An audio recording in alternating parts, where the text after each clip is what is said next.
अस्सलामुअलैकुम guys, welcome back to my new mini blog. तो आज के ब्लॉग का आगाज हो चुका था। उठते मैंने खाना बनाना शुरू कर दिया, जिसकी सब्जी रात को ही मेरी सासू अम्मा ने काट के रख दी थी।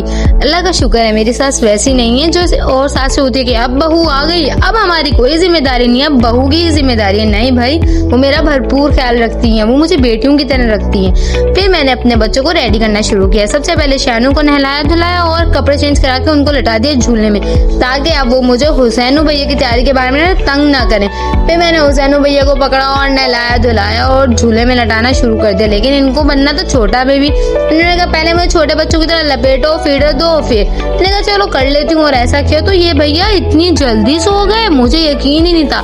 शानू भैया सो ही गए हुसैनू भैया। मैंने कहा अच्छा चलो अच्छी बात है, भैया तो दोनों सो रहे हैं, तो अब मैं कुछ टाइम अपने लिए और अपने हस्बैंड के लिए निकाल लूंगी। मैं भी अपने हस्बैंड के पास बैठ गई और हमने ढेर सारी बातें की।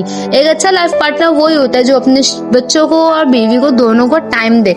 मेरे हस्बैंड नाइट जॉब करते हैं, जो कि बहुत मुश्किल ड्यूटी होती है, सुबह आके टाइम देना, लेकिन फिर भी वो मुझे और बच्चों को प्रॉपर टाइम देते हैं। अल्लाह का शुक्र है। यहाँ पे शानू भैया उठ चुके थे और मेरा और मेरी नंदों का प्लान बना कुछ अच्छा करने का। तो हमने कहा क्यों ना मार्केट चलते हैं और एंजॉय करके आते हैं। तो हम तीनों रेडी शेडी होकर निकल गए मार्केट पहुंचे तो सबसे पहले हमने ऐनक वाली शॉप पर हुसैनू भैया के लिए ऐनक देखी और फिर उसके बाद हमने गिफ्ट शॉप पे पहुंचे। वहां पर हमें 2 परफ्यूम्स पसंद है और परफ्यूम्स देखकर यार दिल करता है बस ले लो, और फिर हमने ये परफ्यूम्स ले ही लिए।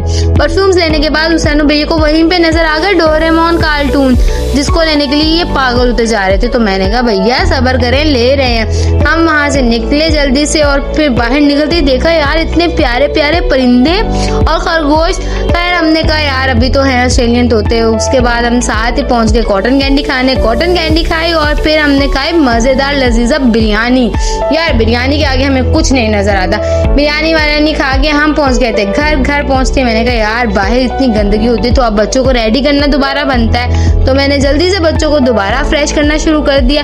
सबसे पहले फ्रेश करना था मुझे अब हुसैनू बाबा को, क्योंकि शानू बाबा गए थे सो। हुसैनू बाबा को तैयार श्यार किया तो उनको भी नींद आ गई, वो भी सो गए। और फिर मैंने शानू बाबा उठ गए थे तो शानू बाबा को भी रेडी कर दिया। उम्मीद करती हूँ आपको मेरा ये ब्लॉग पसंद आया हो तो लाइक कमेंट शेयर लाजमी कर दीजिएगा। मिलते हैं नेक्स्ट ब्लॉग में, बाय बाय।